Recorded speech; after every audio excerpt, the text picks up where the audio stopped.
Друзья мои, всем привет! С вами компания Pandaway. Сегодня у нас на обзоре автомобиль, который ждали многие, включая меня. Denza N9. Сплошные экраны, 2 холодильника, комфортный салон, мощная силовая установка и многое другое. Сейчас обо всем расскажу.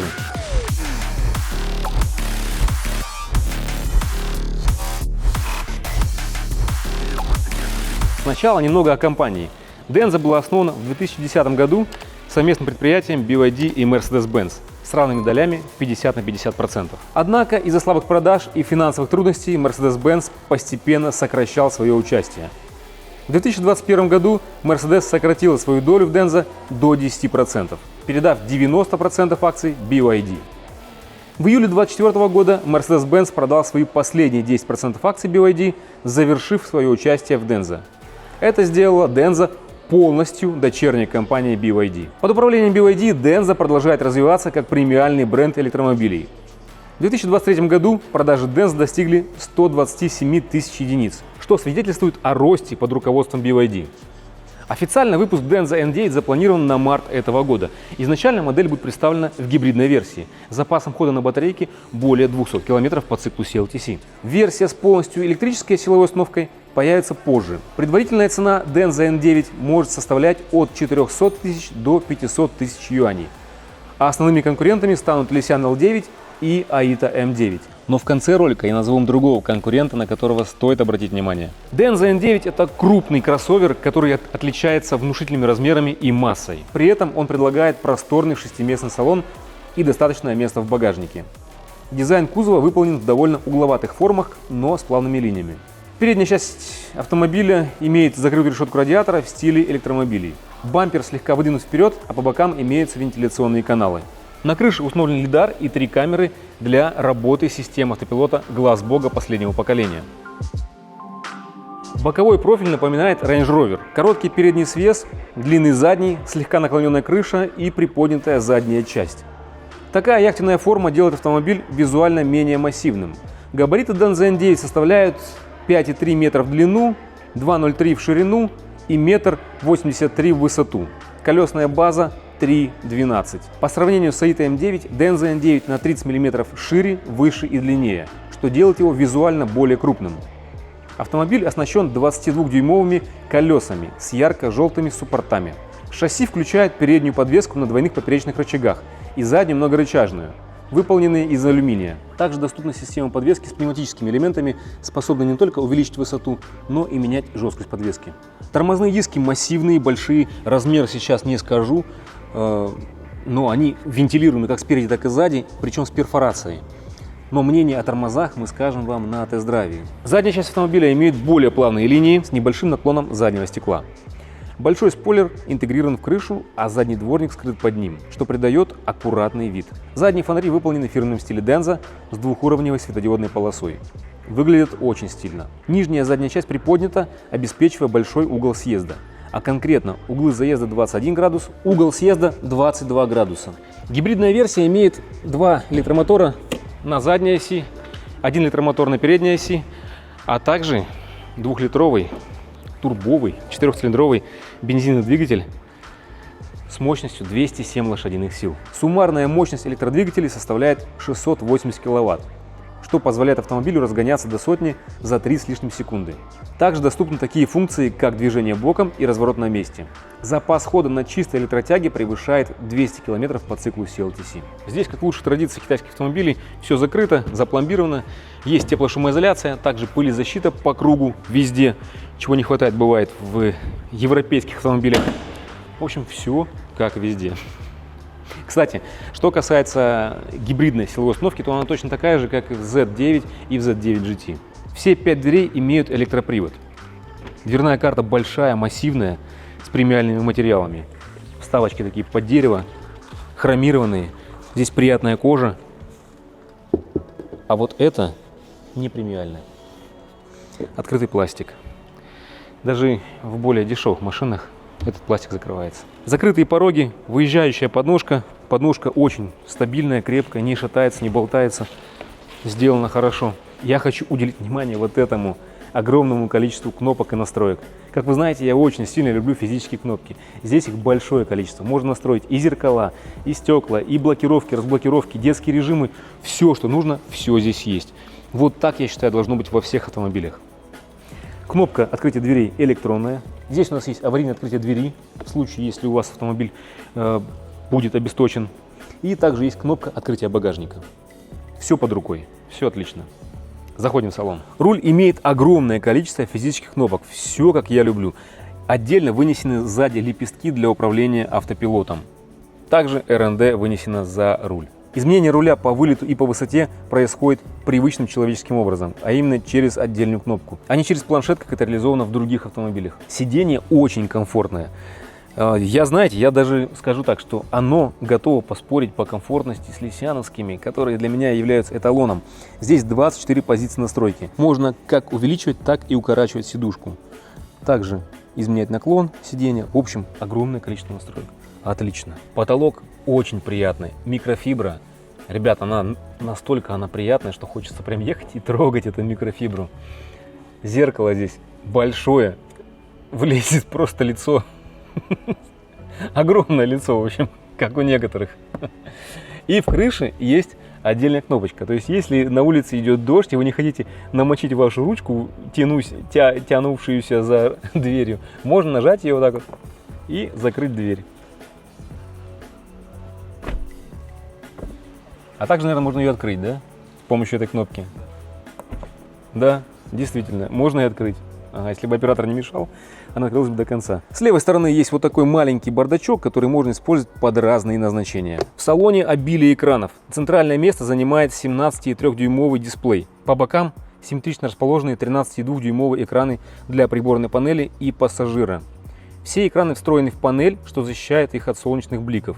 Также имеется 50-дюймовый AR проекционный дисплей и опционально экраны вместо боковых зеркал. У нас же сейчас представлены классические зеркала. Интерьер выполнен в двухцветной гамме с использованием качественной кожи, деревянных вставок и хромированных элементов, создающих ощущение роскоши. На центральной консоли есть несколько физических кнопок, а также беспроводная зарядка 50 Вт для двух смартфонов. Традиционный ящик для хранения заменен на встроенный холодильник. Но под центральной консолью полочка для хранения вещей. Звук в машине обалденный. 24 спикера нашей любимой фирмы Devialet. Спасибо, Ника. Динамики также есть в подголовниках у водителя и у пассажира. То есть пассажир может ехать смотреть кино, не мешая водителю. Звук будет идти отсюда, представляете? А ты знаешь еще какой-нибудь внедорожник, где Zero Gravity реализована на переднем сиденье? Кроме этого? Да. Нет, не знаю. В общем, давай посмотрим, как это сделано. Да, ребят, Zero Gravity. Но для меня, на самом деле, это очень важно, потому что я часто провожу время с супругой в машине и хотел бы, чтобы она кайфовала рядом со мной, а не где-нибудь там, на втором-третьем ряду. Там неудобнее, я буду там ехать, да? Да. Опа. А мне прям нравится. Ну, сидушки очень приятные вообще. Они такие широкие, они такие комфортные. 1,78 м поместился очень с комфортом. Прям ноги нормально лежат. Прям вообще класс. Ребят, это еще первый автомобиль, где Zero Gravity реализован вместе с бардачком. Обратите внимание. Бардачок, кстати, большой, и там есть даже отдельная ниша под микрофон с зарядными портами. Микрофон от Denza, ну или от BYD, система караоке, в общем. А кто родоначальник караоке в машине? BYD. Да. Только вот в BYD можно повернуть экран и прям под Яндекс петь песенки. А здесь я не знаю, как это будет реализовано. Я думаю, они сделают как в N7. Ты можешь специальную штуку поставить, она будет поворачиваться, но это уже колхоз. Угу. Кстати, немножечко про эти кнопочки давайте поговорим. Это активация режима танкового разворота, либо краба. Вот, то есть нажимаем сюда и активируем танковый разворот, разворот на месте. Также можно режим краба, так называемое движение боком, здесь оно отображено на картинке. Вот так можно выезжать из замкнутых помещений. Ну и как реализованы эти штуки, вы можете увидеть в обзоре про Z9 GT. Следующая кнопка — это управление подвеской. Также вынесено все сюда, удобно, хорошо. Интересной особенностью является то, что она показывает, сколько сантиметров у тебя сейчас в конкретном положении. Дальше режимы, переключение с HEVA на EV и смена различных режимов движения. В общем, все удобно, все доступно под рукой. И вот здесь мне прям вот очень хорошо реализованы поддержки под телефоны, да? Смотри, как они удобно расположены. Два телефончика, быстрая беспроводная зарядка, 50 ватт, расположились. Дальше у нас подстаканники. Вот у меня в BYD танге было неудобно было, да, то есть там вот телефоны вниз были расположены, плюс там подстаканник как-то непонятно располагался. Здесь же все хорошо, все, то есть они учли все замечания. Как в Лисяне. В первом у тебя было очень хорошо. В Лисяне было под один телефон, в Ливане, Мгм. Ливан. Лисян уже потом L9, они уже сделали нормально. Ну и здесь приятная фишка, да, холодильник. Ну, как правильно назвать его, термобокс, да, который может как замораживать вам продукты какие-то, так и подогревать еду. Классно. Можно открыть как в одну сторону, так в другую сторону. Супер вообще. Как во всех автомобилях BYD, систему можно перевести на английский язык одним нажатием. И вот здесь есть одна интересная особенность. Есть storage box, так называемый, да, то есть это у нас бардачок. И здесь можно установить пароль для него, для того, чтобы открыть этот бардачок. То есть вы можете спокойно хранить здесь какие-то ваши документы важные. И никто не сможет сюда залезть без пароля. И обратите внимание, как быстро работает экран. Моментально все отрабатывает, просто вот отлично. Салон выполнен в формате 2+2+2 с 6 кожаными сиденьями. Сиденья очень мягкие, с хорошей поддержкой. Передние сиденья оснащены электрической регулировкой, вентиляцией, подогревом и массажем. Водительское сиденье имеет активные боковые поддержки. А у пассажирского есть атаманка, что позволяет создать так называемую королевскую позу. Два независимых сиденья второго ряда также оснащены электрическими подножками. Здесь есть вентиляция, подогрев и массаж. В потолке установлен большой экран, а по бокам откидные столики. На центральной консоли расположен экран для управления сиденьями и климат-контролем. Третий ряд более просторный, чем у большинства 6- и 7-местных кроссоверов. Мы с Антоном расположились здесь достаточно комфортно. Также эти сиденья оснащены электрической регулировкой. И есть подогрев. Также есть подстаканники, динамики, USB-разъем. Сзади для пассажиров также имеется холодильник. Открывается он сверху. Разблокировали меню и открываем холодильник. Через него можно как нагревать, так и охлаждать еду. Минус сколько? Ну-ка давайте посмотрим.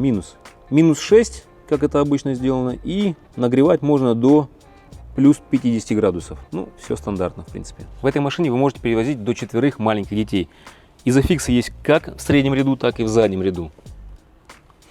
Здесь же у нас есть подстаканники, выполненные в подлокотнике. Есть зарядки максимально 50-ваттные с USB-разъемами. Вот такие отсеки под хранение телефонов. И удобные столики. Ребята, смотрите, столики даже с вырезом под телефон. Смотрите, как удобно можно все это перевозить. И также есть один отдельный вырез под ручку. Я сейчас сел максимально некомфортно, то есть у меня сиденье, переднее сиденье отодвинуто до максимума, а Антон сел наоборот максимально комфортно. У него атаманка. Тебе как тебе атаманка? Очень хорошо. Но мне хорошо, мне достаточно будет. Угу. Тебе будет, наверное, скорее всего, маловато. Мне да, чуть-чуть. мне атаманки вообще в машинах не нужны, в принципе. До 1,80 м 100% будет хорошо. И здесь есть такая интересная особенность. Эти кресла можно как сдвигать, так и раздвигать. Сдвигать для чего? Чтобы можно было максимально далеко назад их отодвинуть, да? То есть вот я, допустим, сейчас их вот сюда сдвинул в центр, и теперь я могу еще дальше ее туда-назад отодвигать. Кстати, ты тоже мог это сделать еще, если... Да, я Да? могу. Вот Пожалуйста. сюда, да. И еще назад. Тебе поближе. Да. О, прям смотри, вплотную вообще. Плотничком вот слушай, так вот, да. круто. И ехать куда-то. Отодвигайся назад. Мне очень нравится здесь второй ряд. По-моему, мне нравится больше, чем где-либо из тех крупных внедорожников, которые мы тестировали. Экран, мне кажется, маловат. Размер экрана мы не знаем, но мы сейчас замерили его. 17,7 дюймов. Получается точно такой же, как центральный дисплей. Да, но только центральный более вытянутый, а это, мне кажется, такой больше 4:3 такой формат примерно. Ну, чуть-чуть туда. Но мне кажется, его Поквадратнее. предостаточно. Для второго ряда, да. Для третьего, возможно, будет маловат. Ну и все равно, вспомни X9. Там телевизор. Ну да, просто. там... А новый Dom Family 008 пятиместный, там тоже вот такая фигня торчит. Так что там 21 дюйм. Это да. Сочный, красивый экран, действительно, да. И то, что приятно, что когда вы переключили систему на английский язык, здесь тоже у вас на английском языке все. Пожалуйста. Android, да. Ну, Любые кинчики, любые приложения, все сюда поставили, все будет работать. файл-менеджер, да, то есть, пожалуйста, ты можешь ролики запускать. Для меня всегда было интересно, почему они не сделали функцию, все эти машины, которые имеют телевизор, просмотр видео с флешки. Это же элементарно, это же настолько... Да даже в Китае, ну, можно предположить, да, что они там для Китая предназначены. В Китае тоже ведь у тебя же трафик ограничен, а интернет здесь А не вот дешевый. выехал ты на трассу G318. Интернета нет, да, и все, и ты лишился всего. Ну и третий ряд, ребят. Как по заявлению производителя, это один из самых комфортных третьих рядов. Да? Леша, почему тебе место больше, чем у меня, чуть ли не на 5 сантиметров? Потому что третий ряд регулируемый. Здесь есть такая ручка. Да, и, пожалуйста, я еще сдвигаюсь назад. Обалдеть! Причем, давай замерим, насколько можно сдвинуть. Сдвинься вперед, потому что я не могу. Давай. У меня ножки длинные. Вау, ничего себе. Сколько здесь? Сантиметров 7. Вот так вот. Нормально. Багажники. И я вижу, ты очень некомфортно сидишь. Наклони спиночку еще. Спинку можно наклонить. И подголовник Сейчас. поднять. Сейчас. Вот так вот. Я официально заявляю. О, а я уперся. Так, ребят. Ну, мне это прям супер комфортно. Тебе классно. Не, здесь подросткам и детям здесь будет супер круто. Да, два взрослых Супер даже нормально комфортно, сидят. Давай я вот чуть немножечко вперед сдвинусь туда, так, чтобы мне вот здесь где-то, да, и, блин, мне придется вот так ехать. Ну и терпи. Терпи. А ты Ты прям кайфуешь. страдаешь, ты прям страдаешь, да? А ты Я-то кайфуешь. кайфую. А ты прям сильно страдаешь? Вот скажи мне честно. Если бы я ехал вот так вот, конечно, я бы страдал и завидовал бы тебе. Так нефиг так расти. Еще здесь есть режим приватности. Ребята, шторка на третьем ряду. Да, я удивляюсь этому как маленький. Ну, потому что я больше нигде такого не видел. Если вы видели, Убирается, пишите да. в комментариях. Эта шторка не на этих присосках с Таобао за 5 юаней. Да-да-да. А вот такая вот нормальная прям шторка. Класс. Жалко, что не сделали такую же шторку на среднем ряду. Чего, ха? Welcome. Есть шторка? Есть. Серьезно? Серьезно. Да ладно. Покажи. А так ты сядь Не проверь. верю, ну-ка. Вот это что ли? Вау, что происходит? Ребята, это какой-то режим полного затемнения, режим сна. Одной кнопкой у вас все получается. Со всех сторон поднялись шторки, закрылась крыша. Офигеть. Либо все открыть можно, да? Либо отдельно шторку поднять. Офигеть. То есть она даже не ручная вот эта вот. Как... Ну, слушай, она реализована Подожди. как в Denza Z9 обычный Нет. седан. Мы сравним автомобиль этот с главными его конкурентами. Это М9 и Лисян. Да. В М9 шторка ручная была. Ручная, да. А здесь они решили прям М9 вот так вот нагнуть. Но если в М9 ты хочешь телевизор посмотреть, ты помнишь, что происходит? А там же планшет. Проекция. Проекция. Да. Да. Блин, слушайте, ну класс. Леш, а Класс. я еще, знаешь, что подумал? Возможно, ты не до конца отрегулировал сидушку, потому что еще здесь регулируется по наклону. Ты можешь опустить сидушку вниз. Серьезно? Покажи. Вот. Смотри. Магия. Ребята, где вы такое видели, а? Так что, возможно, ты поместишься все-таки с полным комфортом. Слушай, Антон, почему у нас в каждом ролике есть что-то, чего мы нигде не видели? Ребят, и здесь даже есть 220 вольт розетка, 2,2 киловатта, пожалуйста, прямо в салоне. То есть можно заряжать любые устройства. Такой заряжать, даже чайник можно подключать, 2,2 киловатта. 2,2 киловатта здесь, 3 киловатта снаружи. Итого у нас уже получается 5 с лишним киловатт. Пожалуйста. Слушайте, что еще вам нужно в салоне? Даже зеркала есть на заднем ряду, смотрите, с подсветочкой. Вот. Ширина заднего ряда, давайте замерим. Здесь все-таки у нас 2 плюс 2 плюс 2. 101 сантиметр. Меньше, чем в Лисяне, меньше гораздо, чем в Поларе. В Поларе, естественно, здесь 3 помещается человека, но очень комфортные. Да. Супер комфортные. Можете расположиться. У вас регулировка сидений в 6 плоскостях, как минимум. Это круто. Ну и высоту 92 сантиметра. You are now in the presence of a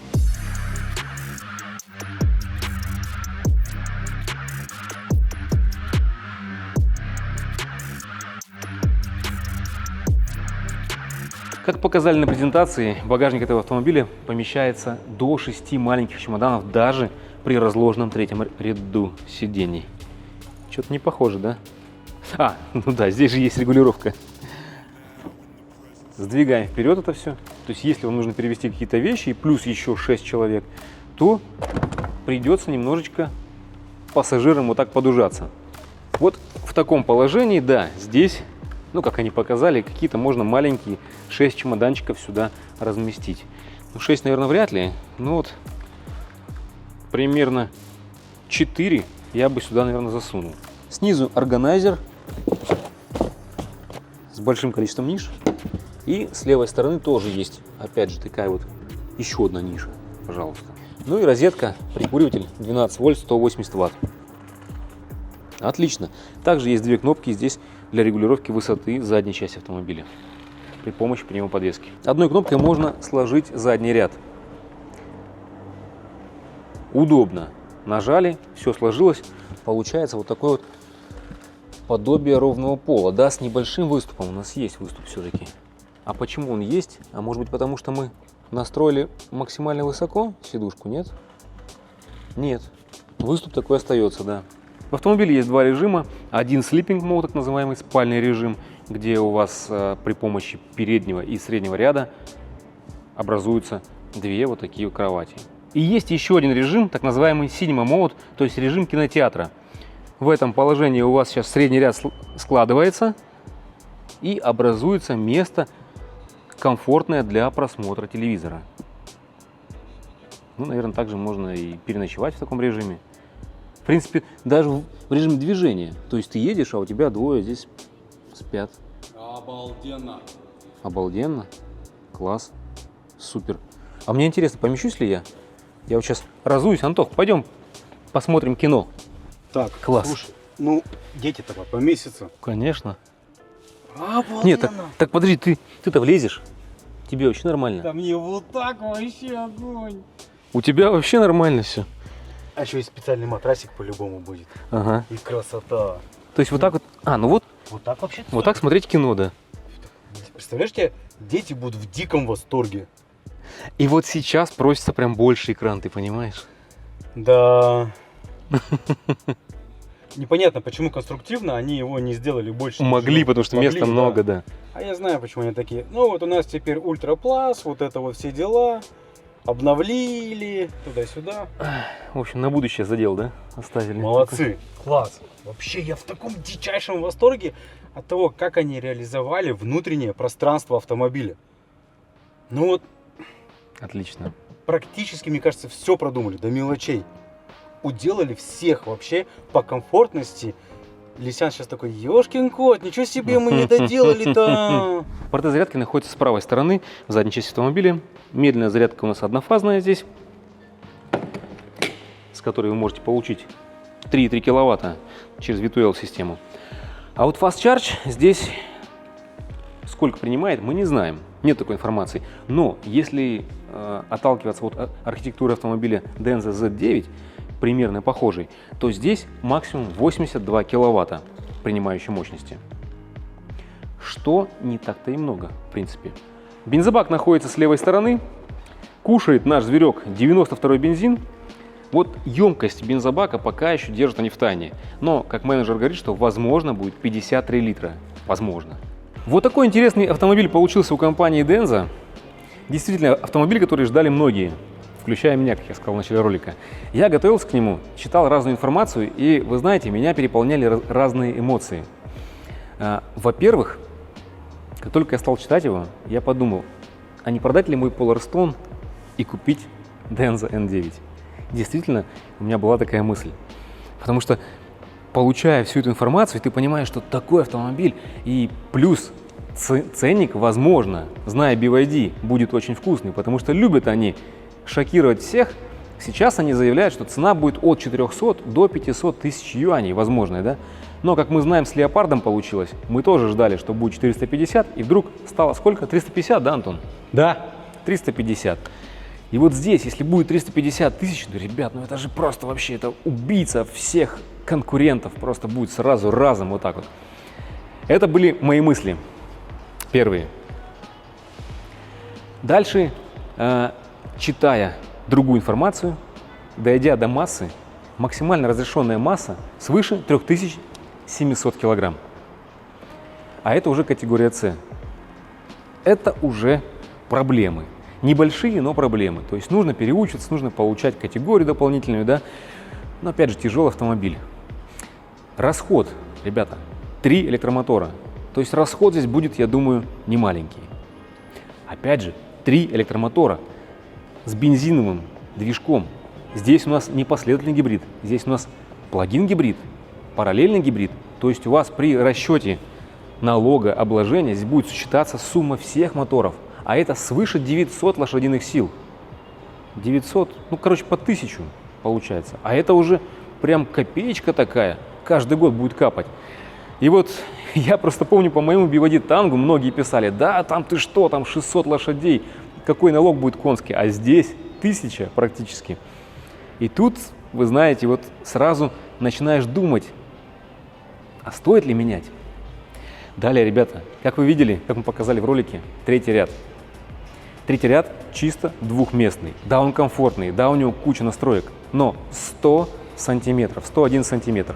В Polarstone в моем 120 сантиметров. Полноценный трехместный задний ряд, где мы с Антоном, с Виталием комфортно разместились. В нашем ролике вы видели. 7 мест. Почему они здесь не сделали 7 мест, для меня вопрос. Но, наверное, конструктивная особенность пневмобаллонов не позволила расширить третий ряд сидений. И, в общем, получается так, что, честно говоря, я бы его не поменял на Polarstone. И сейчас я понимаю, что конкурента для моего Polarstone просто нету на рынке Китая. Вот честно говоря. Вот так вот. И вот сейчас давайте спросим мнение нашего Антона. Антон, взял бы ты этот автомобиль или не взял? Так, давай я начну издалека. Первое. Ты сказал, цена будет, надеешься, от 350. Да, классно, надежда умирает последней. Хочется от 350, но вряд ли. Мне кажется, все-таки стартовая цена начнется от 400. Дальше. Ты говоришь, 3 электромотора, расход. Вообще все равно на этот расход, потому что эти 3 электромотора, если у тебя одно из колес там откажет, там лопнет, у тебя они вытянут, у тебя стабилизация будет обалденная. То есть они прокачали этот вопрос очень сильно. То есть это безопасность в первую очередь. Ну, а если говорить коротко, я уже загуглил, где сдавать на категорию С. Я прям сильно влюбился в автомобиль. Я уверен, что он едет хорошо. Я уже в это верю. Да, я хочу тест-драйв. Мы это проверим обязательно. Обязательно. Всяко разно его объездить, шумоизоляция проверить какая. Но он того стоит, даже если он начинается от 400, он того стоит. И налог. Давай так, откровенно говоря, люди, те, которые будут покупать этот автомобиль в Россию, им все равно на налог. Ну подожди, это тебе не Range Rover. Ты о чем говоришь, Антон? Нормально. Если он будет стоить 400 тысяч Слушай, юаней, если Дензы за 9 это 5 берут, миллионов рублей. За 9 берут. Здесь, в Китае. За 9 берут. Нормально берут. То N-ку будут брать. А ты вспомни, что писали про мой BYD Tank. Да потому что у тебя BYD Tank стоит сейчас... Подожди. Он 350 тысяч юаней стоил. Да. Тогда. А мы снимали тогда обзор. 350 Сейчас он тысяч стоит юаней. дешевле. Ну, слушай, пишут разное, но люди берут. И те, кто будет брать этот автомобиль, я тебе говорю, им на налог все равно. Либо у них будут свои схемы, либо как-то еще и тому подобное. Это не такая большая боль для владельца такого автомобиля. Ну и 75 в год на налог не такая уж и большая плата. Ребят, напишите ваше мнение в комментариях, что вы думаете по этому поводу. Нам интересно, что вы бы сказали по поводу его конкурентов. У нас Лисян, у нас Аита и Polarstone, как я сказал. А еще у нас сейчас будет скоро S9 от ГАКа. Тоже интересно посмотреть. Вообще год такой ожидается интересным на такие внедорожники. То есть также будет от Чинана S09 на базе G318 с пневмой, со всеми делами, но там ценник будет до 280. Антон, а почему ты вырядился в таком британском стиле? А ее показали в первый раз в Лондоне, я такой типа, а почему бы и нет, вот это все дела. Парень-подонок. А то привыкли меня видеть лохматым хиппи. В общем, ребят, пишите ваши комментарии, переходите в наш телеграм-канал, где мы размещаем в одном из них интересные новости практически ежедневно, а в другом мы размещаем интересные объявления на автомобили из Китая. электро, гибриды, бензинки, все есть. Ну и, конечно же, переходите в наши социальные сети российские. Рутюб, ВКонтакте, Дзен. Везде мы размещаем наши ролики. Ну и YouTube, естественно. Ну и помните, будущее уже здесь, на канале Pandaway. Будьте с нами, и у вас все будет хорошо.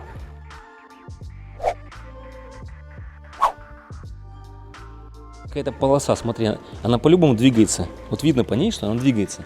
И, возможно, там открывается, и оттуда вылезает какой-нибудь такой вот монстр такой, проекционный.